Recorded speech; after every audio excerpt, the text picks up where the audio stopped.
Hey guys, Nicholas here with Carpentry, and today I'm going to show you how to apply some edge banding using real wood edge banding.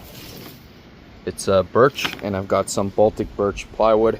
I'm going to quickly show you what I do to adhere the edge banding and get a really nice finish. First thing is for setup. As you can see, I have two sawhorses that I'm set up on, and I have a table on top, just a piece of plywood. And the main thing is I'm using clamps to basically attach the board I'm working on to a 2x4 so that it stands upright. So basically I like to apply the edge banding like this, standing up, because it's comfortable for me to do it. You can do it on the side edge like this, but it's just a little bit harder, I find. So if you can get the wood set up in this position, it'll make your life easier. And all you need in terms of materials is you're going to need an iron, an extension cord, somewhere to work, a table. You're going to need some sandpaper. I'm using 80 grit, but you could use anywhere up to 200 grit, but I find lower is a little bit better. You're also going to need some tape. You could use painter's tape. I'm going to use electrical tape. And you're going to need something to cut the edge banding with. I'm using this. It's a double cutter. It cuts both sides. You just apply pressure and then slide it forward. You can also do this using a knife or a chisel, but just because I'm doing a large volume of wood, I've got tons of plywood to get through, it's more efficient to be using something like this. You can get these on Amazon, but if you're just using if you're just doing a little project or a small amount, then you can absolutely use a knife or a chisel. It's just you got to go a little bit slower, and you got to be careful that you're not tearing out the wood when you're doing it. The thing I like to do is I like to take my edge banding, and I put a little bit of tape on the end, and I will hook it onto the edge of my workpiece, and then all I'm going to do is run it back like this, and then I'm going to give it a little extra, a couple extra inches, and then all you need to do is fold it, and it breaks right off like so. And then you have the correct size to start working with. I've done quite a few of these, and the main thing I've learned is that slower is better. If you go quickly, it just doesn't adhere well, and you have to keep going over it. When I first was doing it, I was ironing, like this, and it's kind of a waste of time, and it's not super efficient.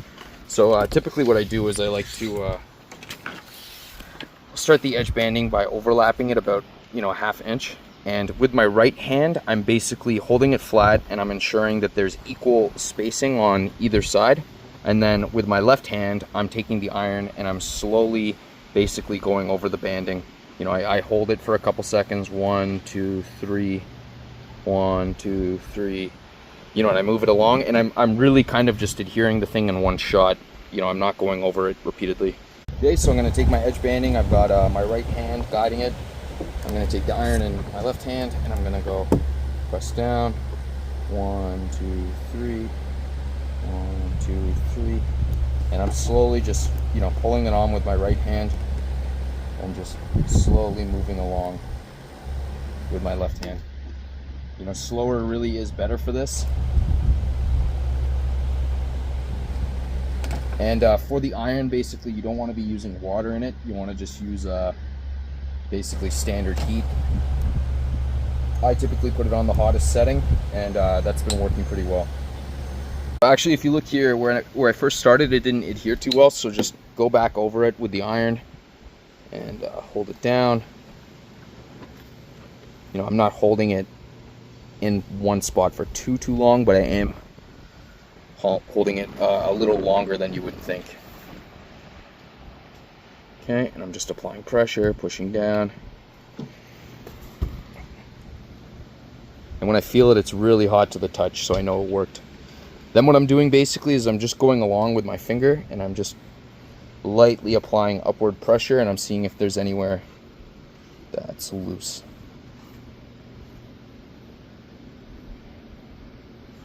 Seems pretty good. When it comes to the end, what I like to do is I leave a little bit extra, and all you have to do really is just push it down, and then up, and then down, and then it breaks right off. And then you can take some sandpaper, and just using downward strokes, you kind of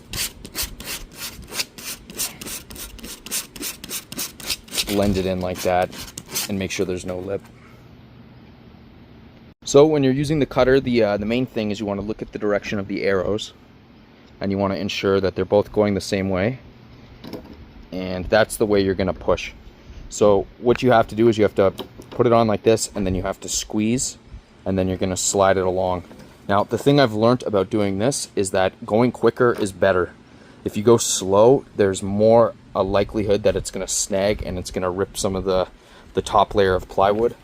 Basically, plywood has multiple layers in it, and sometimes the face of the plywood is a veneer, like a nice finished piece, and then the piece underneath it is a lesser quality, or it's a different wood species.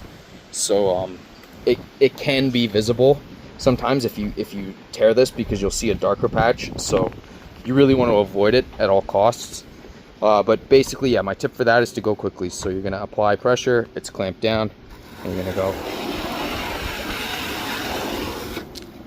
nice and quick, and that gives you a really clean finish. Over here, I didn't really leave enough of an overhang, so it's a little bit harder. So I do recommend leaving about a 1/2 inch.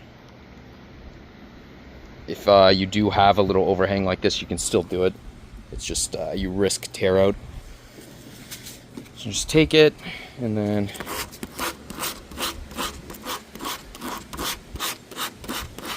same thing.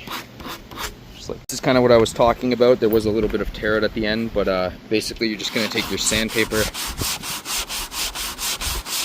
and you're going to go over it.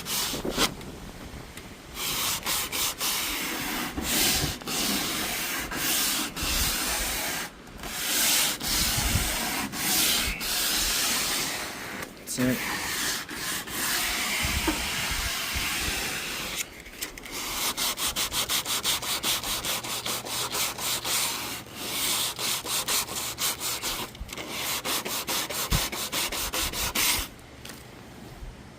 Doesn't look too bad. That was probably my absolute worst spot.